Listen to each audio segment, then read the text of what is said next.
Hey everybody, good morning to you all. It's Jay Ravisan from Ravisan Entertainments.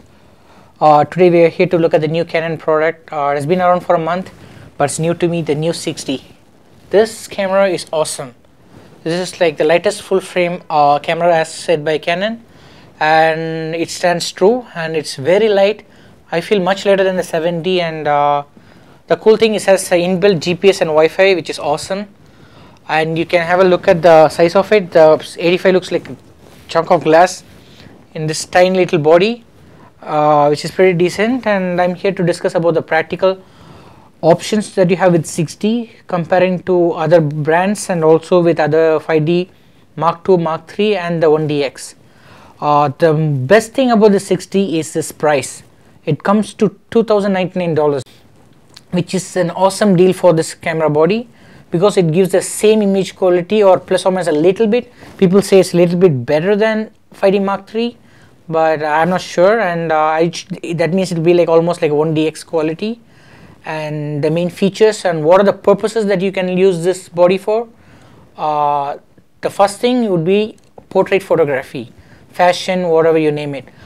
This is the camera for people like them. The main reason is because it delivers the full frame quality of Canon brand, and for the price when compared to 5D Mark III, it's almost like $1,500 less, and which is almost like for more $500 you can get a 85 1.2L, which will match for a perfect fashion photographer, which is like the killer combo. That's the right name for it. So if anyone is planning to shoot fashion photography as a prime thing, I would strongly recommend going with the 60 with the 85 1.2L or the 135L if you're on a tight budget, but it will deliver the quality of a 5D Mark III or a 1DX, and which is more than enough, taking into consideration that medium format is the next thing. So it's a total separate genre, but when you're shooting something and you need a full frame and use something that gives that exceptionally best quality, 6D is in no way lower than any other Canon body.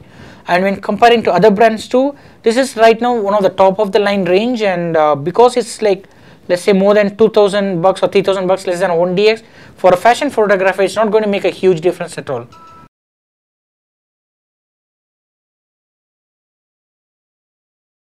Hi everybody, welcome back to Ravisan Entertainments. It's Jay Ravisan here. Right now we are here with in the segment studying about the 6D and specifically about the macro photography possibilities with this body.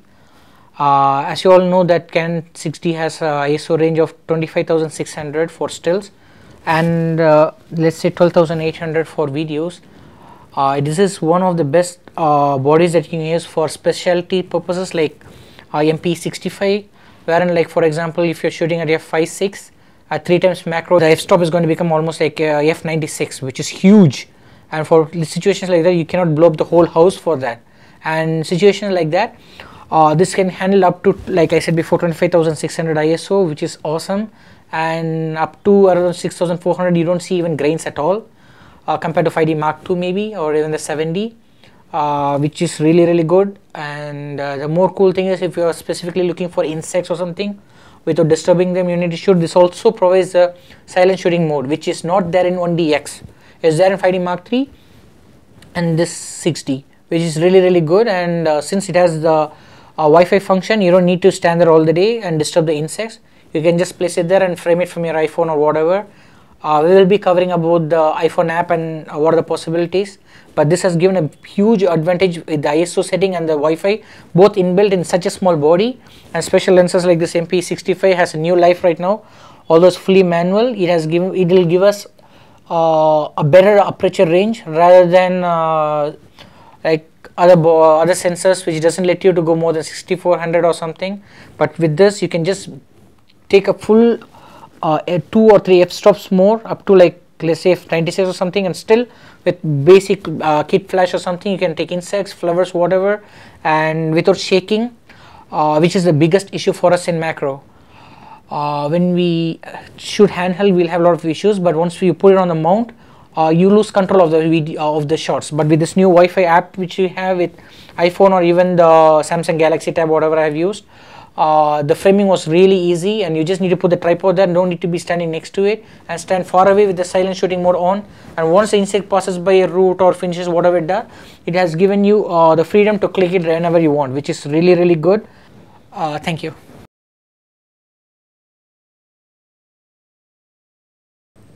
Hey everybody, welcome back to Ravisan Entertainment. This is Jay Ravisan here. We are reviewing the Canon 60, the latest full frame camera from Canon, and this session is about landscape and low light photography and videography too. And as you all know, the details you get at the extreme low light situation with the 60 is simply amazing due to the Digic 5 processor, and up to ISO 4000 it has been very clean for me. I have no idea how this is happening, but at 6400 it is pretty decent usable, but up to 6000 to 4000 it's so clean.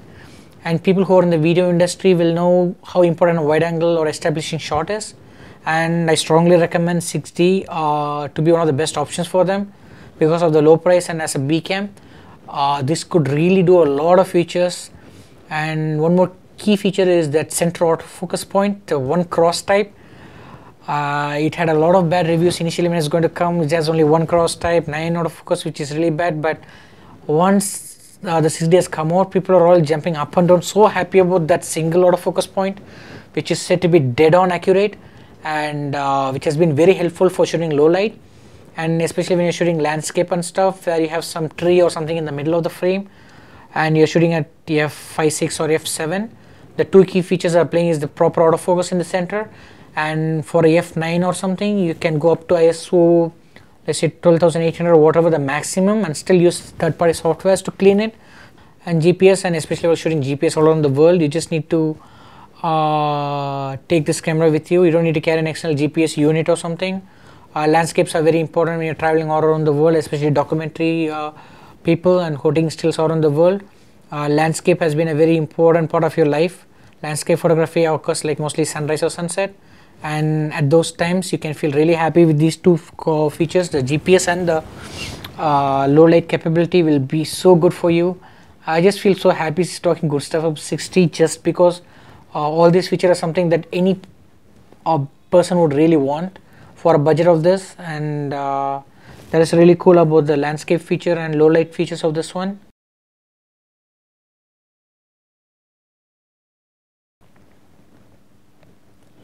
Hey everybody, welcome back to Ravisan Entertainment. This is Jay Ravisan here.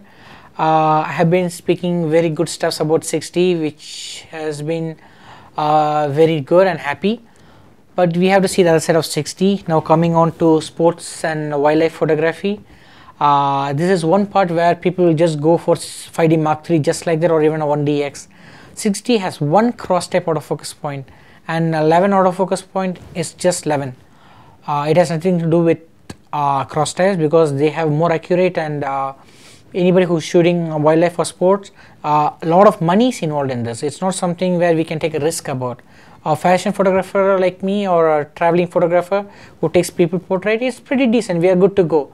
But when it comes to people who are shooting wildlife and sports, this is not the camera for them. This is no way a camera for them, not even as a backup camera.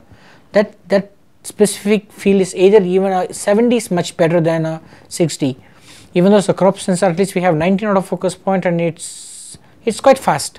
It's pretty good. And if you want to take a portrait of any animal, they move and you cannot judge them. And with one cross type you're going to lose the framing. There is only one big disadvantage of this 60. While all the portrait or macro or traveling photography or landscape, everything is good with 60, there is one catch. That's the price difference. That 5D Mark III, which has 61 autofocus point, that's where it comes into play. It's like a monster. It's so good. It's very similar to 1DX, except that it has a separate 1DX has a separate sensor to control the focusing system, which is 3 times the price of 5D Mark III. Anybody who's interested in shooting wildlife and sports, I'm really sorry, but this is not the camera for you.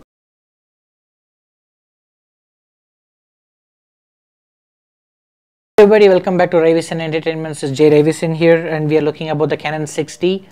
And this section is mainly about video recording, which is the main thing we have to discuss about. 4 years ago when 5D Mark II came, it revolutionized the film industry. People went left and right like going crazy shooting videos. They saw the possibility of shooting at an extremely low budget, which was never possible before that, and the craze kept on growing more and more with customers demanding like 24p audio control, everything, and Canon has kept up with it. And today we are standing at Canon 60, and comparing to 5D Mark III, which has been specifically designed for shooting videos, there are a few features that are missing in 60, like the audio jack and the image quality, shadow handling. But I wouldn't take that as a complaint, mainly because the Canon 7D and 5D Mark II has been here for quite some time, and more than thousands of videos have been shot, feature films have been shot, TV shows has been shot, and as an audience, and this video is mainly about practical use, and taking that into consideration, people have not complained about more all those issues, shadow handling stuff, and taking that into consideration, especially with the new Digic 5 processor, which gives a very clean video, although it's not uncompressed, it's compressed. This is supposed to be sufficient for any filmmaker, unless they are going for a really high budget, or specifically they are looking for like C300, Canon C500 style video footage, or 1DX or Mark III. Apart from that, this is more than enough for any video shooters for a low budget or videos or stuff. I don't know, it's just what I feel. 5D Mark III is better, but for an audience point of view, I don't see much. One other feature might be this audio jack, and once you start using the field recorders, the lavaliers, and just how I'm shooting right now, I know the audio is not that good, but I don't care, I'll just do it in the post.